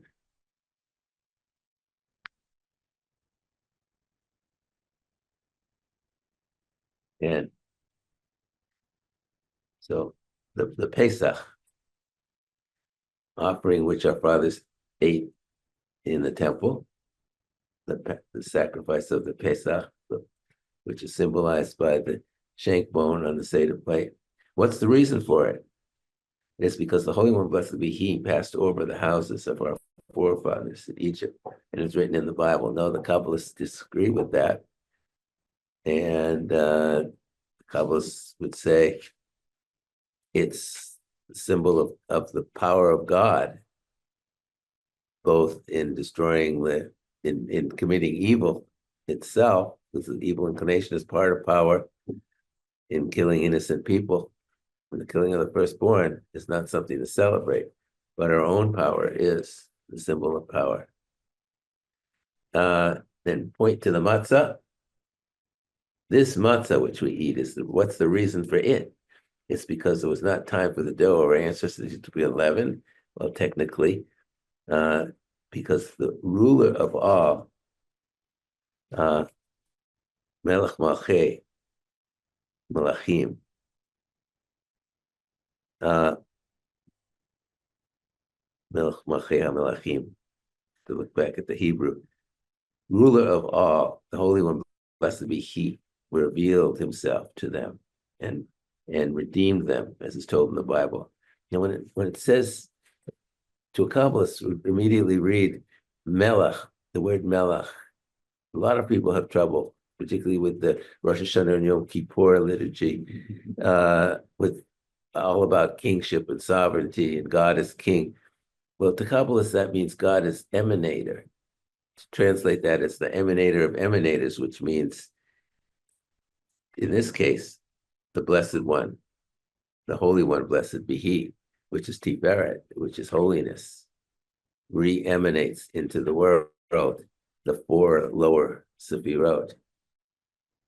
So God's kingship, in that sense of kingship, is emanating principles, values, life itself and righteousness, and the presence of the Shekhinah in our lives.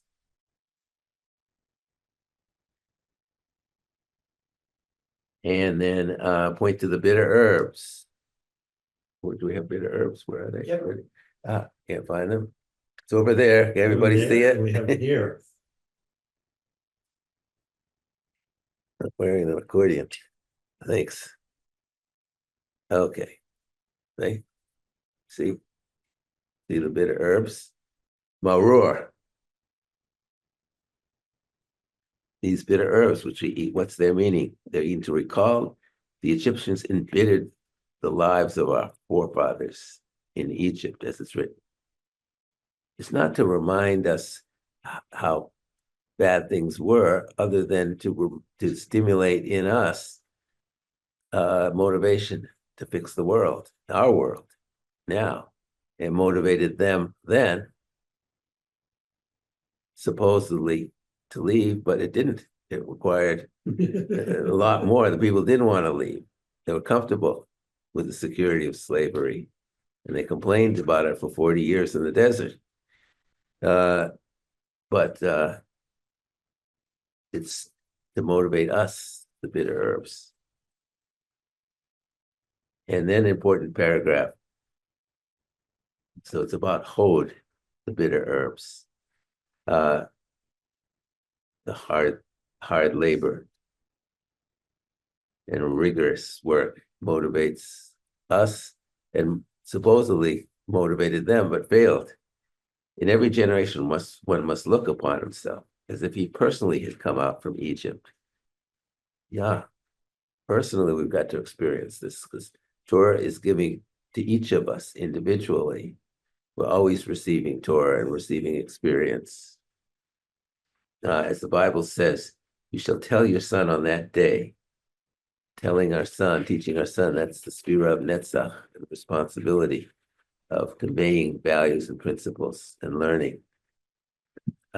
Because of that which Yud Hey Vav Hey did for me, holiness did for me, I went forth from Egypt. Going back to the 4 questions, you want to stimulate them with, and for you, Tiferet, holiness and harmony and balance can do the same for you. For it was not alone our forefathers who the Holy One blessed, and blessed be He redeemed.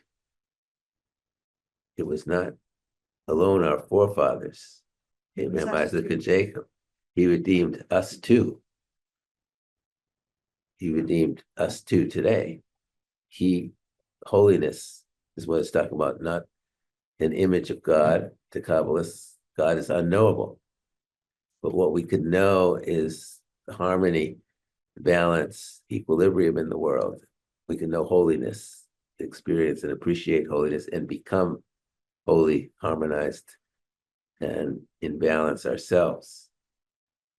He brought us out from there that he might lead us to and give us the land, which he pledged to our fathers. And the land itself, like we as individuals, the land, the nation, is an Or Lagoyim, a light to the nations, has a role to bring harmony and balance into the world, bring holiness into the world. So we raise the cup. Put down the accordion. Sorry for the interruption. So we raise the cup. So let's sit a little damp from sitting in the spilled blood here.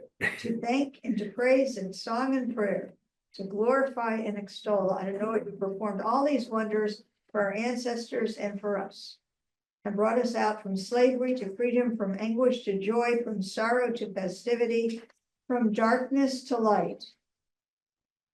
Let us therefore sing before Adonai a new song, praise the Eternal. So then we start the short Hallel here. And Hallel, praising God, as I mentioned earlier, is drawing God into us in the form of these 10 Sfirot, giving us potency. Hallelujah has a specific meaning. It's praise Yah, and Yah is the name of God for wisdom, or wisdom and understanding together. Hallelujah, hallelujah, hallelujah, Abdei Adonai. Hallelujah. Praise Chochmah.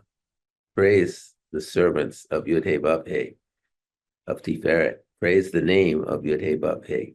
Blessed be the name of Yud-Heh Vav-Heh of Tiferet. It's all about Tiferet. So to Kabbalists, Jewish prayer has a very specific and spiritual meaning beyond the literal.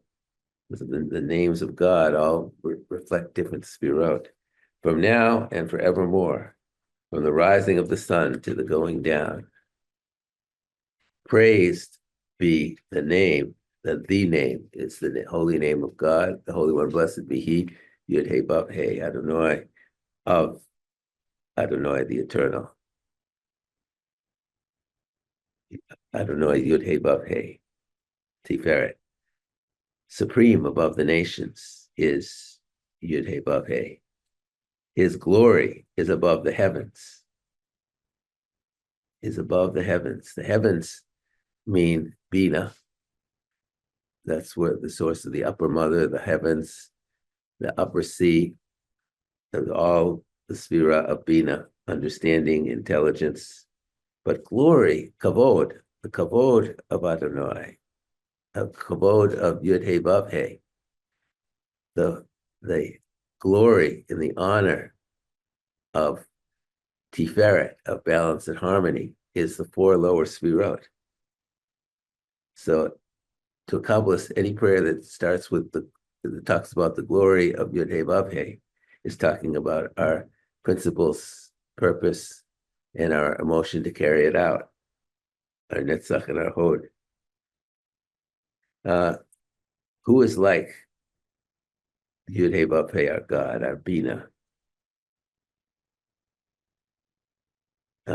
throned in exaltation? Who looks down at both the heavens and the earth, who raises the poor from the dust? It's all holiness that does that.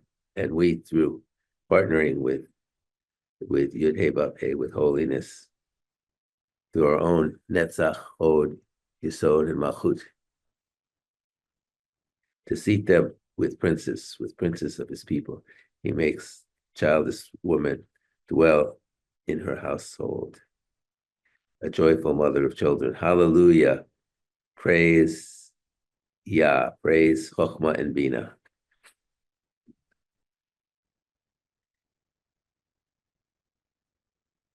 So raise the cup, and we say, who wants to read this?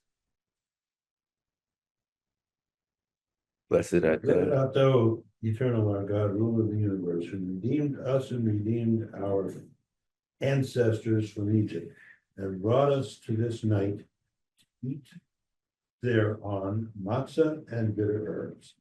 Thus may the eternal our God and God of our ancestors bring us to future feasts and festivals in peace, and to the upbuilding of your city Jerusalem, and to the happiness of your service, so that we may partake there of the ancient offerings. We shall then offer unto you a new song for our redemption and salvation. Baruch atah Adonai, blessed art thou, eternal, who redeems Israel. Baruch Yisrael. Baruch atah Adonai. And the point to make there is Baruch atah Adonai Eloheinu, which is in the beginning, Baruch atah Adonai Eloheinu melech haolam, means the two together, Yod-Heh, Vav-Heh, and Elohim, means the Sphira of Bina. So this has added level of meaning. So whenever you see that Baruch atah Adonai Eloheinu, blessed are you, Bina, itself a melech, a king, an emanator, that emanates all seven of the lower sphirot to us. So then, holding the second cup of wine, Baruch atah hold it Adonai. just a second. Hineni, Oh, Hineni, Mukhan and Mizuman. Let me read it again in English. I have my translation here, or I can translate it as we go. Hineni, Mukhan, Umizuman, we're ready and invited the Kayem to establish the mitzvah of the Kosh Sheni, the mitzvah, the law of the second glass of the four, Ma'arba Kosot, the Shem Yechud, in the name of the unification, the unity, the oneness of the Kadosh Baruch Hu, Kadusha Baruch Hu, this is written in Aramaic, the Holy One, blessed be He, Tiferet, Ushchinateya, and his, or its, Shechina, its bride, Al Yadei Hahu, by or near, or the Tamir v'ne'elam. Tamir is the concealed, and the ne'elam is the hidden, which alludes to revelation that we haven't discovered yet. It's still to be uncovered. B'shem Kol Yisrael, in the name of all of Israel. Baruch atah Adonai Eloheinu melech olam borei pri hagafen. Now, this is the cup of Yesod. The first one was the cup of Shekhinah, feeling God's presence. This is the cup of righteousness and our ability to become partners in creation. So think about that, meditate on that, sit slowly and feel, take a few deep breaths, relax, and just feel the flow of Yesod coming into us, coming into the part of the body that is Yesod, which is our reproductive organs, our genitals. Feel the warmth coming in to us of righteousness. Hi, do you need my last name? Good, G-O-O-D-E. Thank you.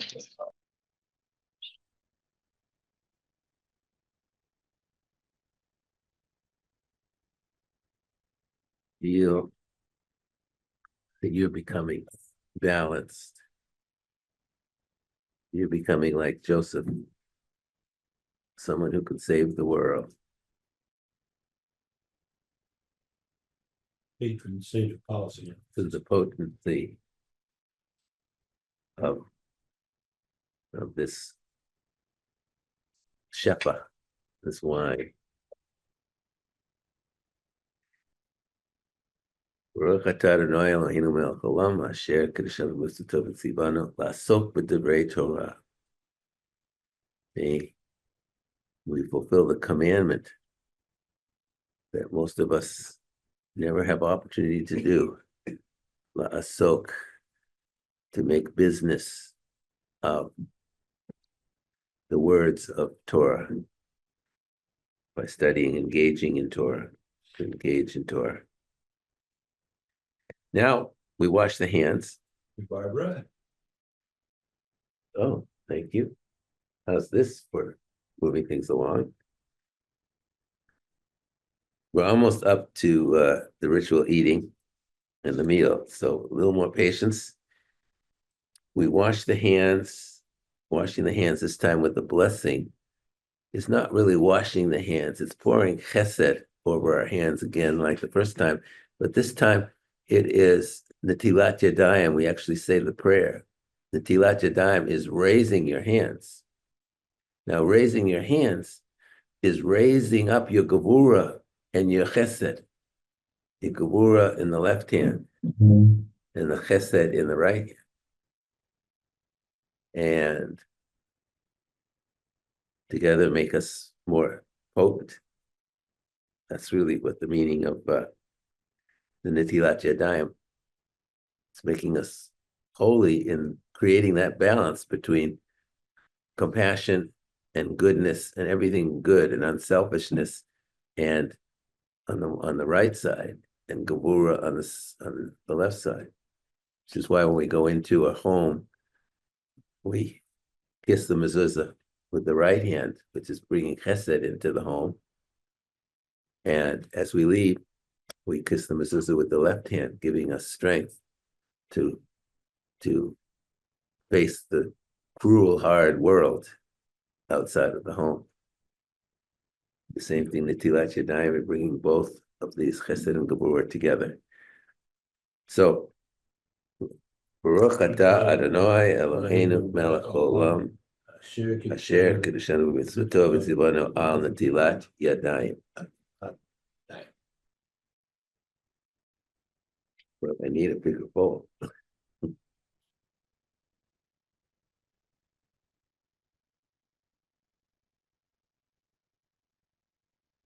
Pass this around for everybody. Yeah, the bigger bowl if you can find one. We have them upstairs, but we're downstairs in the meeting room in Adam's wonderful apartment building.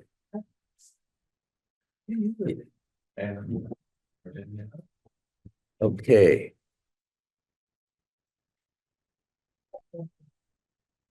So that's the washing. Now, matzah. Hineni, muchan, mizuman. Here, I'm present. Hineni, muchan, I'm ready. Mizuman, and invited. The kayem, to establish mitzvah achilat matzah, the mitzvah of the eating, the tasting, the receiving of matzah, like receiving revelation, so receiving matzah, the Shem Yechud, in the name of the unity, Kedusha Baruch Hu, of the Holy One, blessed be He, of Tiferet Hu Shechinateya, and His bride, His Shechina, Al Yadeh, by, near, close to, Ahu, that which is Tamir v'ne'elam, concealed, and hidden, concealed and hidden. Shame, Kol Yisrael, in the name of all of Israel. So now you take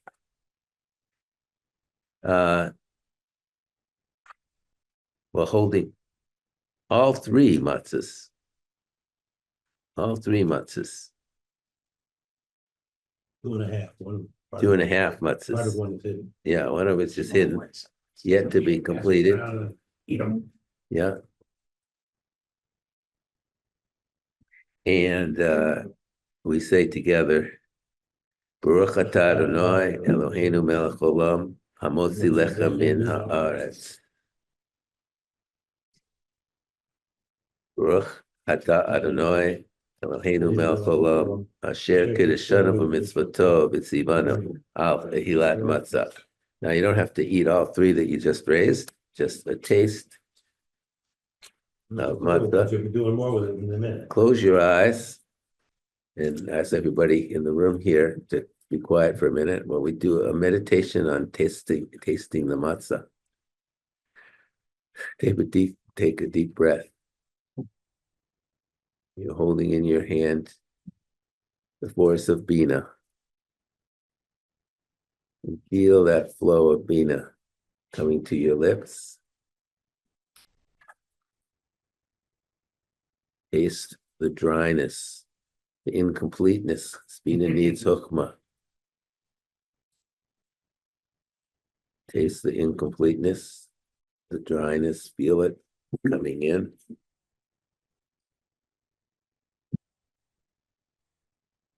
Take another bite and bring into Bina our intelligence, our left brain, a flow from the right brain of Chokhmah, the ability to see the whole picture, to see something in its entirety, to see the whole problem, to bring wisdom to the issue at hand.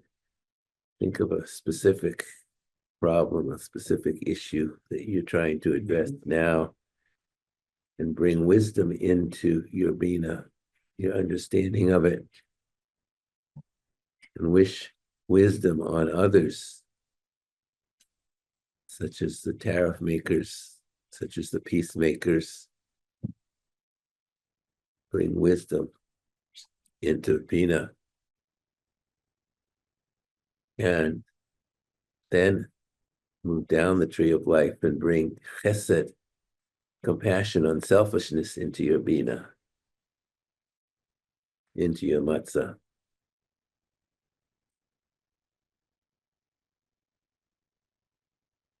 Put others first in implementing your Bina. And then move down the tree of life to Netzach, our ability to formulate principles and values and have purpose in life, and bring that purpose into your matzah, your left side. So we say, Baruch atah Adonai Eloheinu melech olam, asher kiddushanu b'mitzvoto v'tzivanu la'asok b'divrei Torah, to soak in the inspiration of Torah. Amen.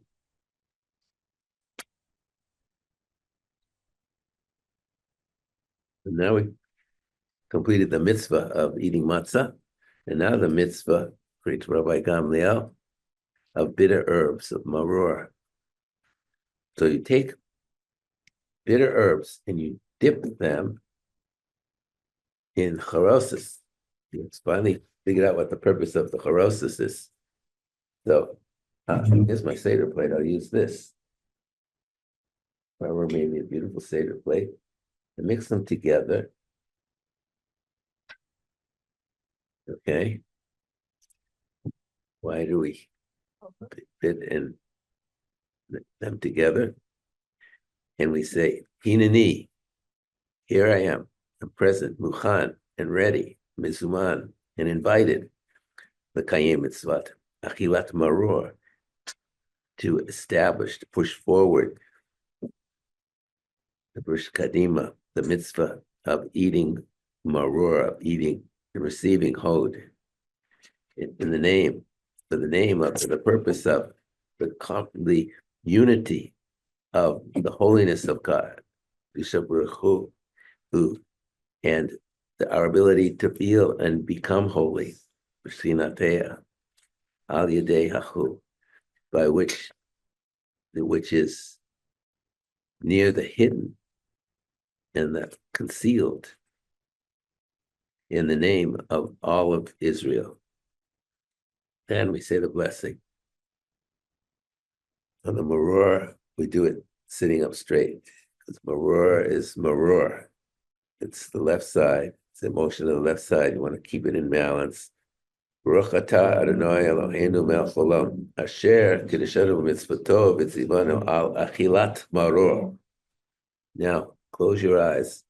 Feel the burning. Feel the emotion. Relate that emotion to emotion you're dealing with in your life. What has been driving you lately? Positive or negative? Taste that emotion. This maror is the ability to have emotion. Turn that emotion into good. Bring into that emotion the wisdom that it needs. Feel the wisdom flowing in. Bring into that emotion the chesed, the unselfishness, the goodness that it needs. And finally bring into that emotion principles and values and purpose. The netzach, what is everlasting, what perseveres, netzach, its literal meaning.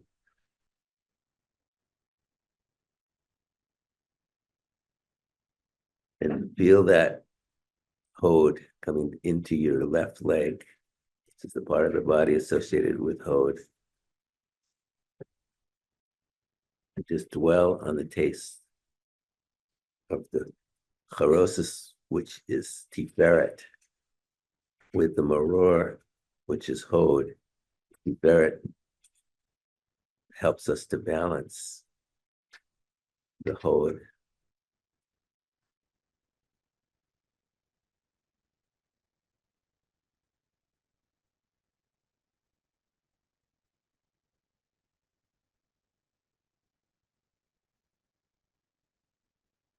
Feeling the intensity of that taste, the intensity of that emotion.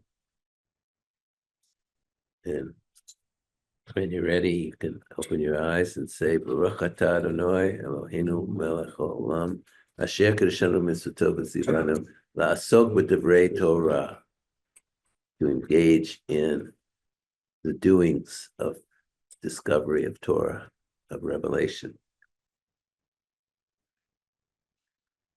Take a deep breath.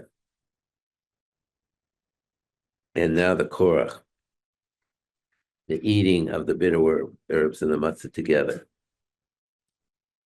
And anyone want to read this on eat Hillel sandwich? Okay, I will then. In remembrance of the holy temple, we do as Hillel did in temple times. He put matzah and bitter herbs together and ate them as a sandwich in order to observe literally the words of Torah. They shall eat it for the passes with matzah and bitter herbs. They will eat the paschal lamb, the shank bone of power. We will deal with power by making a sandwich of bina and of maror. We just use we actually do two of them, one with just the maror and the matzah and maror, and then matzah and charosis and maror. And there's no specific blessing for this. But close your eyes and feel the matzah, which is the bina, intelligence, mixed with the hod, maror.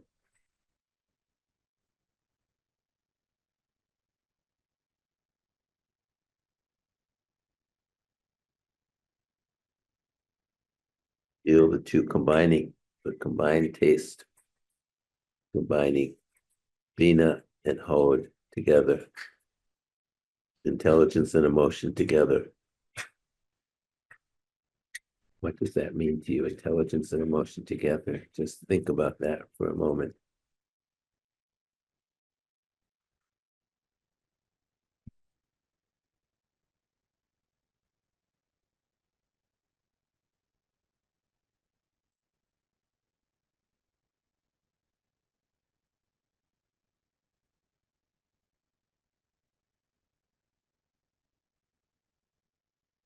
Baruch atah Adonai Eloheinu melech haolam, asher kirshanu b'mitzvoto v'tzivanu, la'asok b'divrei Torah. May this bring us revelation, discovery, where we discover. Think for a minute of what you discovered tonight, what you've learned about yourself, about Judaism, about Tikkun Olam, fixing the world, and about the left side, Sfirot. And that completes the Magid. We're now at the Shulchan Aruch, and it's a good time for questions. I want to open this up to questions, and I can turn off the recording.